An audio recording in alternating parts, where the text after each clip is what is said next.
It's been a hot minute since I did a video, so let's get you caught up on what's been going on in the Keep On Wrenching shop.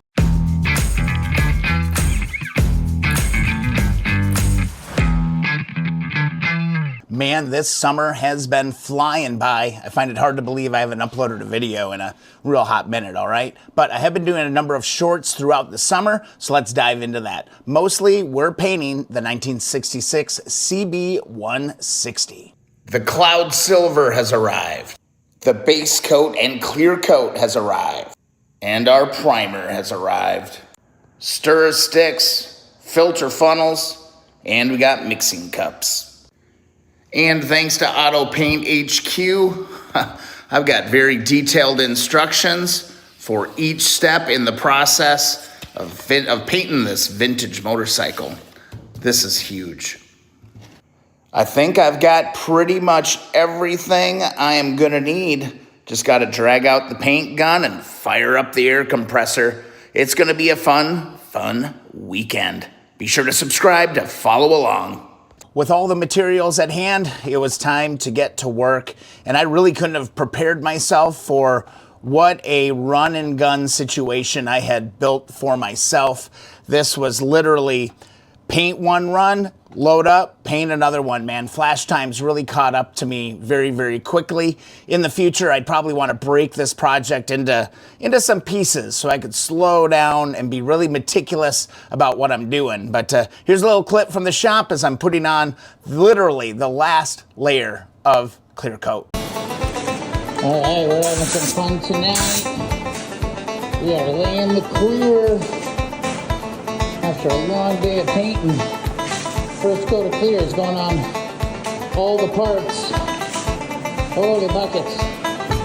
We're moving now. That frame looks absolutely beautiful. Tank ain't looking bad either. Woo. Now you can head over to the channel, watch the full videos step by step of how I prepped, primed, painted, and clear coated everything on the CB160. I did have to tackle all the cloud silver parts as well. So here's a bunch of those shorts where I worked through that process. This one got a little frustrating at times. The temperatures have finally dropped enough to where I actually want to be in the garage working. We're gonna get that side cover patched up. We'll get the fenders painted, just a little bit of Bondo, some cloud silver paint, and we'll be in business. Back to work. How do you know you're getting older? So my damn magnifying glass is becoming really important to me in my life at this point. Get yourself one of these, man. These things rock. I can't believe I need this. You can see here, I've got some pinholes here and a little bit of concave action happening. So, all right, let's get some Bondo going. Got my Bondo, and I'm gonna add some hardener. Just make sure you mix it up real good. I'm gonna go ahead and grab my spatula, get my flat edge. You gotta kind of work kind of fast with this stuff. Go ahead and get this edge really good. Kind of cake that on, and then I'll start carrying this all kind of over this piece.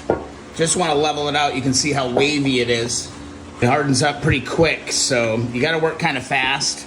But this will all smooth out. I laid it on kind of thick, and you can see here I got good coverage on those pinholes, and I got some dabbed in on the back as well. Still a little soft. Go ahead and clean off your little plastic piece here. Don't forget to clean off your mixing tool too. While I wait for the Bondo to dry, I'm going to go ahead and scuff up these primed fenders. I got a little bit of 320. I'm going to hit over it.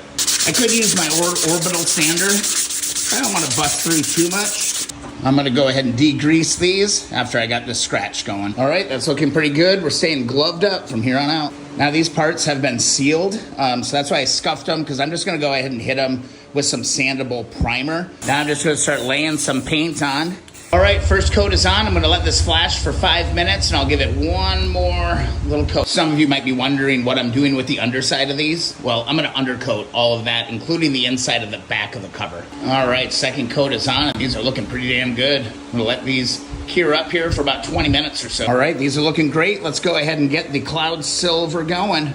This is the kind of the accent piece on the CB160. All right, slow and easy. We'll start laying on kind of our first kind of medium coat. I'm gonna go for it. No runs. All right, first medium coat is on. Gonna let this sit for, I don't know, 5-10 minutes.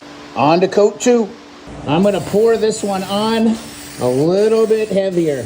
As soon as your can starts spitting a little bit or hesitating, get a new can. Second coat is on. Gonna let it rest for about 5 minutes. And we got 3 really nice coats on all these parts, man.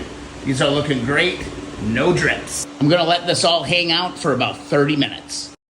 And I'd be able to start sanding on this, but still a little gummy. Gonna have to wait on this. I like painting with air and all, but there's something just nostalgic for me about getting the rattle cans out again. The good stuff, 2K clear. Pop that can.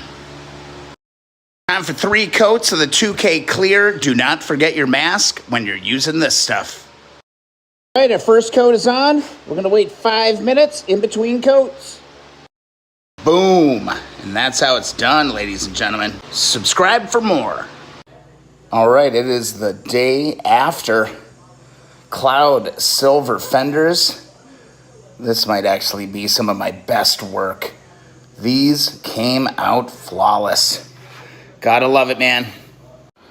Sometimes you just gotta stop and look at what you've accomplished. Here's a 1966 CB160 Honda front fender, fully restored. Beautiful cloud silver and undercoated.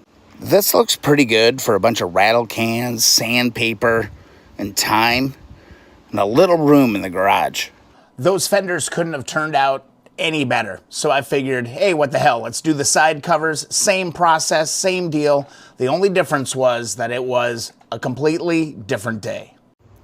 How do you go from something that looks like this and the next day to follow the same exact process and end up with a complete mess? Number 1, temperature. And number 2 is humidity. But number 3, patience. You gotta slow down. The process yesterday was almost flawless. These fenders look beautiful. Today, I followed the same process and just ended up with a complete mess. I got so frustrated, I just started scraping everything off. Huge runs, discoloration. It was a mess. Now, sure, it's like 12 degrees hotter today. The humidity is way up because we've got rain. So the whole paint process should have changed. I didn't change my way. Also different, yesterday, I had all the time in the world, right? So I was nice and calm, just kind of working through things. Today, I had just a couple of hours to bust something out. And when you rush, you end up with stuff that looks like this. Luckily, it's not the end of the world. It'll sand out, and I'll just have to start all over again. But man, it is heartbreaking to go from something like that to just a complete mess in 24 hours. And sure, painting is finicky. Temperature matters, and the humidity definitely does matter. But at the end of the day, it comes down to patience, man. Just relax, chill. I've found that it's not a good idea to work when you don't have the time. And of course, always watch the weather when you're painting. At the end of the day, we got it. Everything turned out just fabulous. Just took me a little bit longer to get there. But a lot of lessons learned. Man, I would say maybe take things in stages. Might be a little bit easier when you're doing the whole bike. Also try to do stuff the same day so your process is actually the same each time. The other thing I might say is also, if you can, try to pre-mix some batches of paint when you're using the air gun, because it gets a little bit hectic, man. Go back, watch the videos on the channel. I did a really big, long, step-by-step process for all of this painting stuff. So anyway, I hope you enjoyed this short compilation. I'm trying to get you caught up. It's been a really busy summer. Haven't had an opportunity to do a whole ton of videos, but we're chipping away at the CB160, and it's starting to come together real nice. Thanks so much for watching the video. If you enjoyed it, be sure to subscribe. Don't forget to head on over to keeponwrenching.com to get yourself that free sticker. And don't forget about the Facebook group, the Keep On Wrenching community group over there on Facebook. We'll see you in the next video or live stream.